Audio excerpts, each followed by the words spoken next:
Hello students. आज हम लोग पढ़ेंगे electric potential at a point due to a uniformly charged spherical shell. Point charge के कारण तो पोटेंशियल हम जानते हैं। जरा देखें कि इस स्फेरिकल शेल के कारण आउटसाइड ऑफ द शेल अगर कोई पॉइंट पी लें तो उस पॉइंट पी पर कितना पोटेंशियल होगा। सरफेस पर कोई पॉइंट पी लें तब सरफेस पर कितना पोटेंशियल होगा, और इनसाइड द शेल लें तो कितना पोटेंशियल होगा। तो इस चीज को हम देखते हैं। हमने मान लिया कि इस स्फेरिकल शेल पर यूनिफॉर्मली डिस्ट्रीब्यूटेड चार्ज है और इस चार्ज का वैल्यू Q है। इस सेल का रेडियस R है और सेल से R डिस्टेंस पर, स्मॉल R डिस्टेंस पर आउटसाइड द सेल हम कोई पॉइंट P लिए। तो सबसे पहले हम देखते हैं पॉइंट P पर यानी आउटसाइड द सरफेस कितना पोटेंशियल होगा। तो पहला पॉइंट होगा पोटेंशियल आउटसाइड द सेल। इसके लिए हम क्या करेंगे, आपको मैंने बताया था कि E dV बराबर होता है -E.dr, और इसलिए भी हम लिख सकते हैं क्या, integration of dV that is -E.dr। E और dr एक ही डायरेक्शन में होने से, E और R एक ही डायरेक्शन में होने से this is equal to minus E का वैल्यू हम दे दें, E.dr हम लिखें तो E का वैल्यू लिखेंगे Q/4πε0r² इंटू dr, क्योंकि cos थीटा का वैल्यू हम ले रहे हैं 1। तो Q is equal Q/4πε0r² into dr। This is equal to -Q/4πε0r1/r² that is -r²dr। और हमने कहा इन्फिनिटी से पॉइंट P तक लाने में यूनिट पॉजिटिव चार्ज को, तो हम इन्फिनिटी से लेकर R तक, R डिस्टेंस तक के लिए हमने इंटीग्रेट किया है, इन्फिनिटी से लेकर R डिस्टेंस तक के लिए। This is equal to -Q/4πε0, infinity से R तक कर रहे हैं इसलिए इसका इंटीग्रेशन हो जाएगा r⁻², -1/r infinity to R। यह माइनस साइन बाहर आ गया तो प्लस हो गया। So this is Q/4πε0 1/r -1/infinity। So V is equal to, V outside is equal to 1/4πε0 Q/r। This is the potential outside the shell. अब हम at the surface of the shell देखेंगे। अब देखिए कि हम निकालना चाहते हैं potential at the surface of the cell, तो निश्चित रूप से जो इंटीग्रेशन करेंगे -E.dr का, उस समय R का वैल्यू हम कहां से कहां तक लेंगे, हम इन्फिनिटी से लेकर कैपिटल R डिस्टेंस तक लेंगे, क्योंकि यहां स्मॉल r कैपिटल R के बराबर है। तो हम लिखते हैं कि V is equal to dV का इंटीग्रेशन, दिस इज -E.dr। इसको हम लिखेंगे E का वैल्यू लिखेंगे Q/4πε0r²dr। कहां से कहां तक लेंगे, तो इन्फिनिटी से लेकर R डिस्टेंस तक के लिए लेंगे। तो यह हो जाएगा, this is equal to -Q/4πε0 और यह r⁻²dr infinity to capital R। This is equal to -1/4πε0 minus 1 by r infinity to capital R. So this is equal to q by 4 pi epsilon naught, और क्या लिखेंगे यहाँ 1 by r minus 1 by infinity. So this is equal to v is equal to q by 4 pi epsilon naught r. यहां देखिए r constant यहां हो गया, capital R है, तो अंदर में क्या होगा जरा इस पर हम लोग डिस्कस करें कि अंदर में अगर निकालना होगा तो आप जानते हैं कि अंदर में इलेक्ट्रिक फील्ड 0 है। आप जानते हैं कि E इज इक्वल टू होता है माइनस dv बाई dr।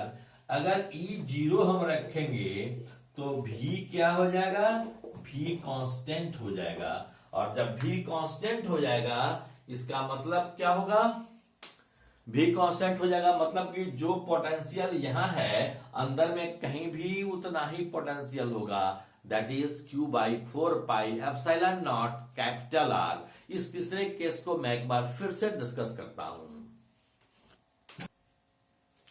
अब देखिए पोटेंशियल इनसाइड द शेल क्या होगा, इसके लिए हम क्या करेंगे, आप जानते हैं कि E is equal to minus dv by dr। आप जानते हैं कि शेल के अंदर कितना होता है फील्ड, शेल के अंदर फील्ड होता है 0, और 0 होता है तो इसका मतलब क्या होगा कि V बराबर क्या होगा, कांस्टेंट होगा।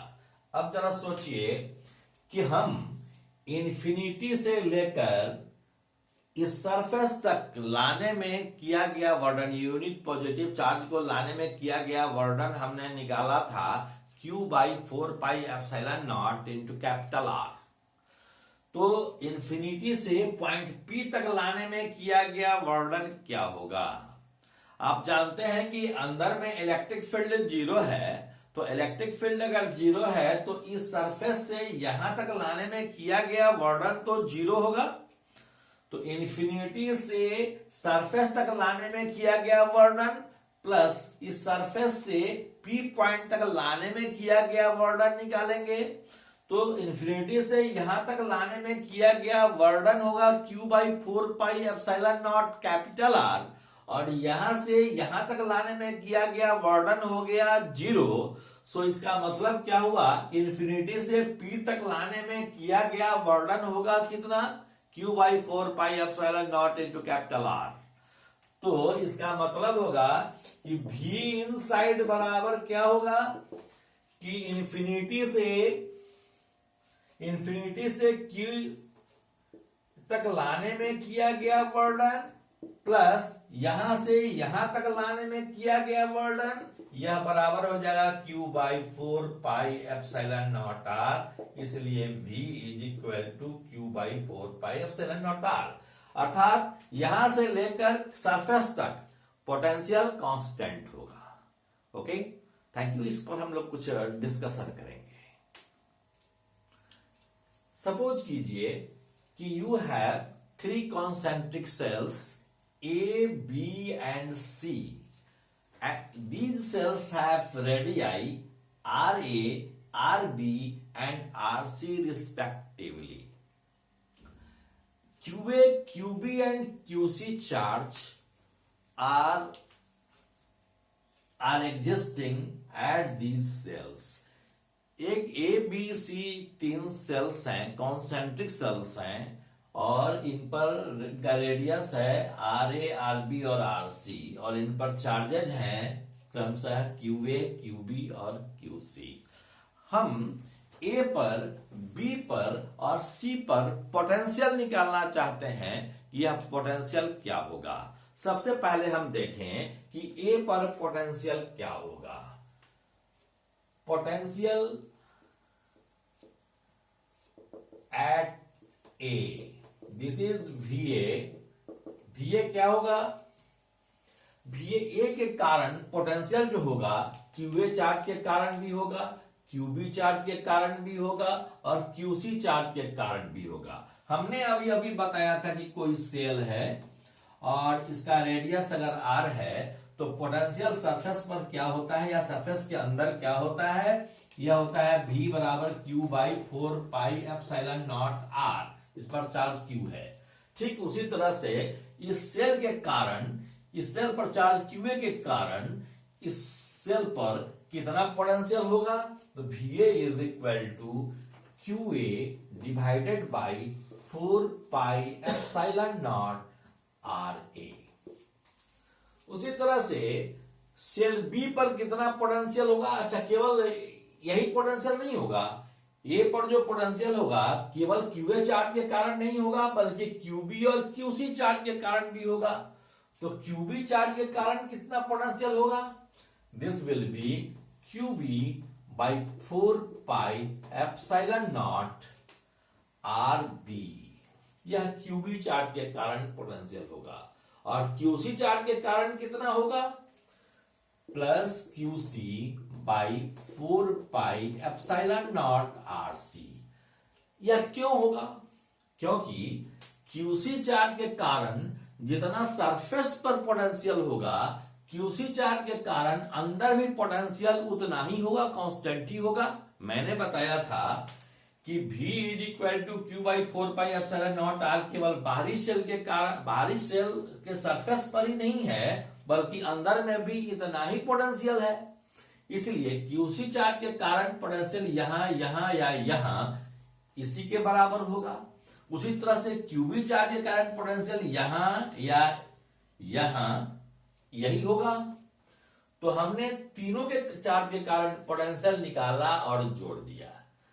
अब जरा सोचिए कि बी सेल पर पोटेंशियल क्या होगा, बी सेल पर पोटेंशियल होगा, potential at B V B is equal to, B पर ए सेल के कारण क्या होगा, पहले ए सेल के कारण देखें।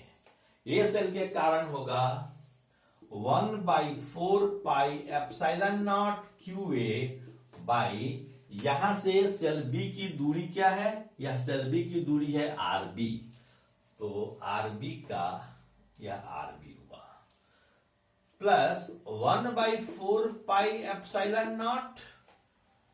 बताइए क्यूबी के कारण क्या होगा, क्यूबी के कारण क्यूबी ही रह जाएगा, Q B by R B plus 1 by 4 pi epsilon naught. Q C के कारण बी पर क्या होगा, क्यूसी बाई आर सी।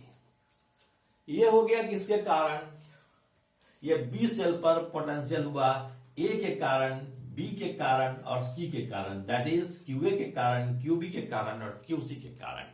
ठीक उसी प्रकार हम अगर पोटेंशियल निकालेंगे सी पर, पोटेंशियल एट सी वी सी, यह बराबर क्या होगा, VC इज इक्वल टू, ए के कारण पहले क्या होगा यह देख लें, सब में देख रहे हैं कि 1 बाई 4 पाई एप्सिलॉन नॉट सब में है ही, इसलिए इसको हम कॉमन तो ले सकते हैं, हम एक ही बार में कॉमन ले रहे हैं 1 बाई 4 पाई एप्सिलॉन नॉट। तो क्यूए के कारण, ए के कारण क्या होगा, क्यूए चार्ज के कारण क्यूए बाई कितना डिस्टेंस है आर सी, इसके कारण क्या होगा चार्ज क्यूबी के कारण क्यूबी बाई आर सी, और सी के कारण क्या हो, क्यूसी कारण क्या होगा क्यूसी बाई आर सी। इस तरह से हम निकाल सकते हैं पोटेंशियल कॉन्सेंट्रिक सेल्स पर। अब इसमें हम एक चीज और बताना चाहते हैं कि यदि दो सेल को जोड़ दिया जाए तब क्या होगा। यदि दो ही सेल हम लें, कॉन्सेंट्रिक सेल्स हो, और दोनों के बीच एक स्विच लगा दें और स्विच को हम जैसे ही ऑन करें तो पोटेंशियल की क्या स्थिति होगी और चार्ज की क्या स्थिति होगी, इस चीज को हम देखते हैं। पोटेंशियल डिफरेंस कैसे निकलेगा, इस चीज को हम देखेंगे।